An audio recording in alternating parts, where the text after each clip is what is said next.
इसे हम लोगों ने सरस्वती कक्ष का नाम दिया है। सेक्शन में जो चीज़ें हैं वो करीब करीब दूसरी जगहों पर अप्राप्त हैं। अच्छा, वो ऐसी चीज़ें हैं जो सिर्फ यहाँ पर ही हैं और हमारे पास ही हैं।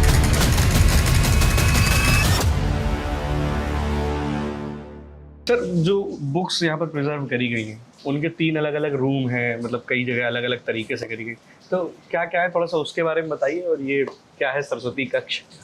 हम आपको इस पुस्तकालय के सबसे महत्वपूर्ण और जितना पुस्तकालय जितना पुराना ये है उतना ही पुराना ये जो स्टैक रूम है हमारा वहाँ पर लेके चलते हैं। इसे हम लोगों ने सरस्वती कक्ष का नाम दिया है। और उसकी पृष्ठभूमि में भाव ये है कि जैसे कहा जाता है कि सरस्वती अदृश्य हैं। तो इस सेक्शन का सरस्वती नाम देने के पीछे एक हमारी फीलिंग ये है कि इस सेक्शन में जो चीज़ें हैं वो करीब करीब दूसरी जगहों पर अप्राप्त हैं। अच्छा, वो ऐसी चीज़ें हैं जो सिर्फ यहाँ पर ही हैं और हमारे पास ही हैं। बड़े पैमाने पर मैं ये नहीं दावा कर रहा हूँ कि सारी चीज़ें, लेकिन उनमें से बड़े पैमाने पर चीज़ें ऐसी हैं जो आज पब्लिकेशन के बाहर हैं और दूसरी जगहों पर भी कई बार उपलब्ध नहीं है, सिर्फ हमारे पास। और उसमें भी हमारी खूबसूरती ये है कि इतना वेल सिस्टमैटिक हमने जो रखा है वो हमारे एफर्ट्स को और बढ़ा देता है। हमने ये कहा था शुरुआत में कि हम घूमेंगे और आपके साथ घूमेंगे, तो घूमते हुए हम सबसे मिलवा भी रहे हैं। विभा मैम, बहुत बहुत वेलकम आपका। मैम बताइए अपने इस सरस्वती कक्ष के बारे में। ये हॉल कितना खूबसूरत है, जैसे आप देख रहे हैं कि आर्किटेक्चर ही पुराने समय से जो हमारी बिल्डिंग बनी है उसी समय की ये बिल्डिंग उसी समय की है। तो हमें लगा कि कुछ इस हॉल को एक सजाना चाहिए। तो जैसे कि कुछ पुरानी चीज़ों को जो हमारी महत्वपूर्ण बहुत अमूल्य ग्रंथ है उसको इसमें रखना चाहिए। तो जैसा कि सर ने बताया कि इसको सरस्वती हॉल का नाम दिया गया है, तो इसमें सबसे मेन तो हमारे पास जो गजट ऑफ इंडिया और नॉर्थ वेस्टर्न प्रोविंसेस गजट के नाम से जानी जाती है, जो कि 1860 से लेकर के और अभी तक आती चली आ रही है। और गजट ऑफ इंडिया में 1900 से लेकर के और 1951 तक हमारे पास कलेक्शन है। और इसके अलावा जो है, जो कि गजट जो आप समझ रहे हैं उसमें गवर्नमेंट नोटिफिकेशन जो है और गवर्नमेंट ऑर्डर्स जो होते हैं वो उसमें आपको कहीं भी नहीं मिलेंगे। और बाहर से लोग भी आते हैं यहाँ पर इसको देखने के लिए। और इसके अलावा हमारे पास मैगजीन्स हैं, इसमें जर्नल्स हैं जो कि बहुत ही बेहतरीन कलेक्शन है और ज़्यादातर सब 1700-1800 उसी पीरियड्स की सब चली आ रही है। जिसमें अगर मैं नाम लूँगी तो माधुरी है और आपका नवनीत है और क्या कहते हैं कादम्बिनी, अभी जो रिसेंट अभी चल रही हैं, सब मैगजीन्स चल रही हैं। और इसके अलावा बहुत सारे गांधी वाङ्मय का हमारा सेक्शन बहुत अच्छा है, ये भी 1800 से चला और अभी तक इसमें पूरा चल रहा है। अच्छा, कैसे लोग आते हैं यहाँ विजिट करने?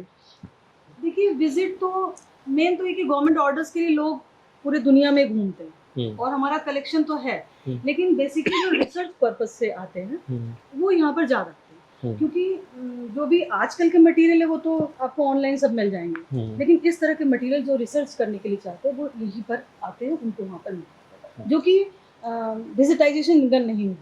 तो कमाल की चीज़ें हैं जो यूनिक बनाता है, इसीलिए वो कहा कि सुंदर खूबसूरत तो है ही, साथ में इतनी अमेजिंग चीज़ें यहाँ पर लोगों ने कर रखी है। आइए मैम थोड़ा सा दिखाइए। ये तो गजट सेक्शन हमारा आपने देखा ही है ये, और ये भी बहुत यूनिक चीज़ है। ये विधानसभा की जो बैठकें होती थी ये उनका पूरा कलेक्शन है। विधानसभा की कार्यवाही और जो बैठकें होती थी ये पूरा कलेक्शन है। लॉयर्स आते होंगे इसके लिए?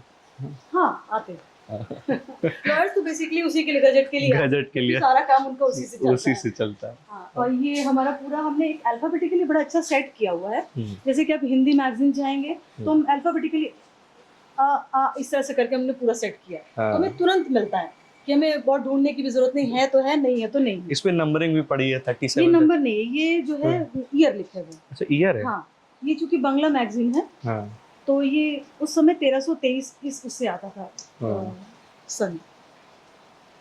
बांग्ला मैगजीन मतलब तमाम सारी लैंग्वेज की भी चीजें, तमाम सारी लैंग्वेज की। हाँ, काफी पुरानी किताबें हैं जिनका बाहर का जो पेज, फ्रंट पेज होता है ये फट गया है, उनके नंबर्स नहीं है, बट हम इनको फेंक तो सकते नहीं है। हाँ। तो इसीलिए इनको भी सुरक्षित रखा है कि आज नहीं तो कल इसकी जरूरत पड़ सकती है। हाँ। तो उसको हमने इस तरह से मेंटेन करके रखा हुआ है। इधर तरफ भी आप आएंगे तो आपको चारों तरफ सिर्फ किताबें मिलेगी। सिर्फ किताबों की दुनिया में आप हैं तो किताबें मिलेंगी। आप पूरा मैकेनिज्म समझेंगे कि आपको विद इन 5 मिनट 2 मिनट मतलब जो भी कम से कम समय में आपको चीजें प्रोवाइड कर सकते, इसलिए इतनी खूबसूरती से यहाँ पर चीजें अरेंज करी गई। इसमें मैं आपको बताऊं कि जो ये आपने बताया, ये जो कवर बनाए गए हैं, ये लाइब्रेरी साइंस की किसी भी किताब में नहीं पढ़ाया जाता है या कहीं बताया नहीं जाता है। ये चीज़ें विजनरी होती हैं, जो कि आदमी अपने विजन से चीज़ें तैयार करता है। तो ये आपके विजन का आउटपुट है ये, कि इसमें जो भी डॉक्यूमेंट हैं वो इतने ज़्यादा ब्रिटिल हैं कि उनको अगर आप छुएंगे तो वो वहीं दरक जाएंगे। अगर हम इनको खुला रख देंगे, जैसा कि हमने आपसे पहले बताया कि 2-3 चीज़ें हैं, मॉइस्चर, टेम्परेचर, डस्ट, तो ये वो तरीका है। अब प्रश्न ये उठता है कि या तो हम एक जो जैसा सरकारी तंत्र में होता है कि हमने सरकार को चिट्ठी लिख दी कि इस काम के लिए 10 करोड़ रुपए की जरूरत है और हम निश्चिंत हो गए, हमने अपनी काम कर दिया। अब कोई हमसे आता है तो हम कह देते हैं कि अब हम क्या करें, पैसा ही नहीं है, जब आएगा तो देखेंगे।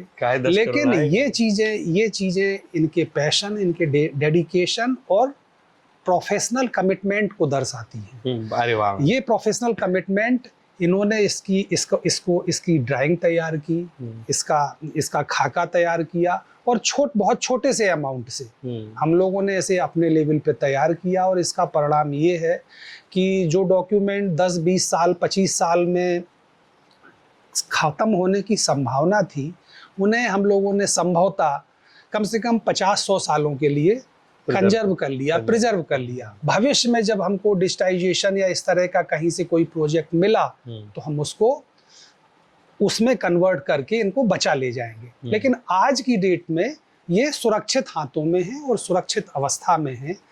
एक जैसा हमने आपसे कहा कि प्रोफेशनल कमिटमेंट इसमें कहीं भी ये चीज पढ़ाई नहीं गई कि इस तरह के डब्बे बना लेना और ऐसे सुरक्षित कर लेना। सबसे इम्पोर्टेंट चीज देखेंगे कि मतलब कुछ चीजें जुगाड़ से भी बनाई गई हैं और कुछ चीजें अपनी इनोवेशन से और अपनी चीजों को कैसे खुद से डेवलप कर सकते हैं उससे भी बनाई गई।